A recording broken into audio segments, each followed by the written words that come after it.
Hi, this is Drew Jones of Drew's Guitar Shop in Seattle, Washington, and this is going to be kind of a follow-up video to one that I did a while back on, talking about my thoughts on the Chicago Music Exchange Jazzmasters, which is what this is. And in fact, in that video, I'm using this very same guitar. I'm very glad that this came in because at the time I had a gripe about the electronics that I wanted to see if I could do something about. Let me go ahead and show you what the problem is. This guitar has an interesting switch situation, which I'll talk about after I show you this, but this right here is an issue that's sort of endemic to these guitars. The reason that is because these guitars use a four-way switch to implement a series parallel setting with their two pickups here. So you have your normal bridge, you have your normal bridge and neck setting, and then you have your normal neck setting, and then you have this parallel, your pickups in parallel setting. And in order to do that, you basically end up with kind of a floating ground situation. Normally when you have these pickups installed that have these two conductors, one of those conductors goes to ground and the other one of those conductors goes to your output. And when you do this, you can't really have that situation because the nature of the beast wiring them in parallel, you have to have kind of both of those coils go into some kind of thing that isn't ground. So what ends up happening is you end up with this going on in the parallel setting, and also when you set it up to the bridge only position, you get the same thing. The other two settings, not so much. But yeah, I mean, that isn't great, right? Not the way that you really want that to be working.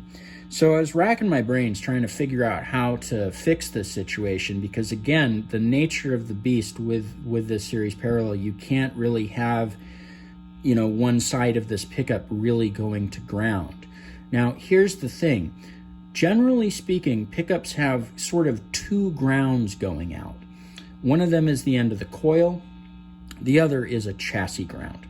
Sometimes you, in fact, see three wires coming out of a pickup, and in some cases one of those is a chassis ground.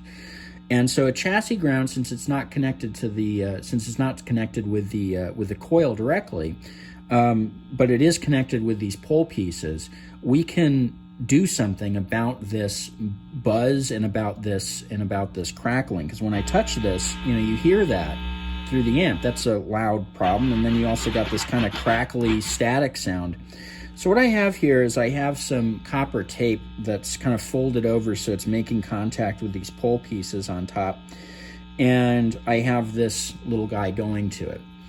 And this little guy is just clipped on there so that I can take this and I can run it over to the ground on the volume. And you can already hear how much calmer this is. And when you go to touch the back, it does have a little bit of that same issue going on, but it's way less. Taking that off again just to remind you, and then to touch it back. So I don't think it's possible to completely get this thing to quiet down. And the reason for that is that we're really not able to run that other side of the coil to ground. But running this chassis ground to the back of the pickups is definitely going to make this a better situation in this guitar. So what we're going to do is we're going to figure out a nice classy way to basically get some kind of metal between all of these pickups. I might actually end up using copper tape. That's not unheard of for doing one of these types of chassis grounds. You do see it occasionally. Like to find a better way to do that. You could just take a magnetic bar. The problem with that being that not all of these are at like clinically the same height. I'm going to plug this in again so that it's not quite so loud in the video. The pole pieces aren't necessarily clinically at the same height, and so like putting a bar of metal across there isn't necessarily going to make good contact with all of them, whereas this thing right here does. So, have to kind of weigh pros and cons. Honestly, this is probably kind of close to what I'm going to end up with at the end of the day on this. And we'll just put a little dab of solder on the end, just make sure that this is nice and secure to the pickup. and we'll run that to the back of the volume pot or some other surface that's grounded, and we'll have a much calmer guitar.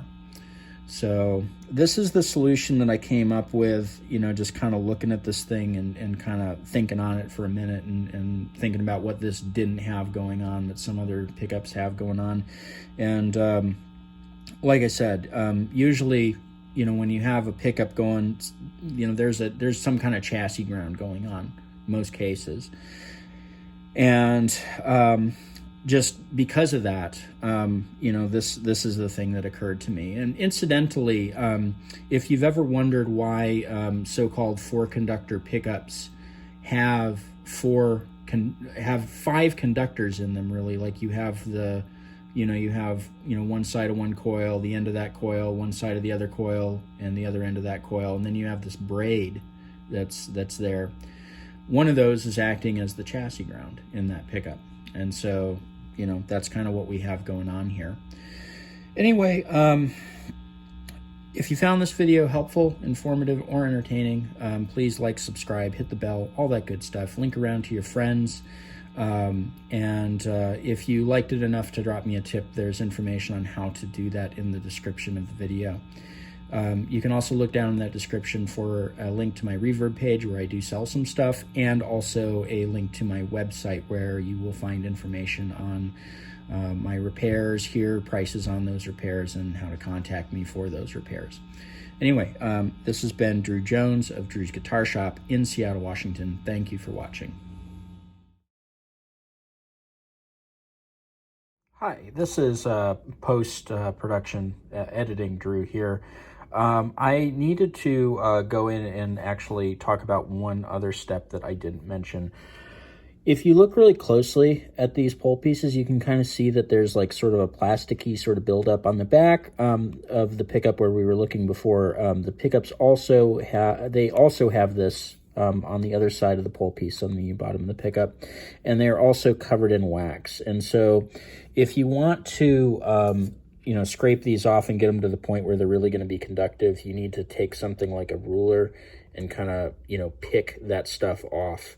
It's not hard to scrape that stuff off if you have like a flathead screwdriver or like literally anything.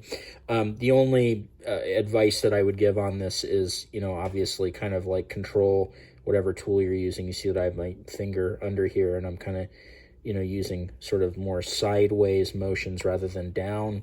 And that's because you don't want to like dive a screwdriver into the bobbin. That may cause problems. So anyway, make sure that the metal on the back of the pole pieces is exposed, and that way you don't have any kind of crud in between the pole piece and the copper tape that you're trying to use as a conductor. Otherwise, you don't have a good solid connection, electrically speaking.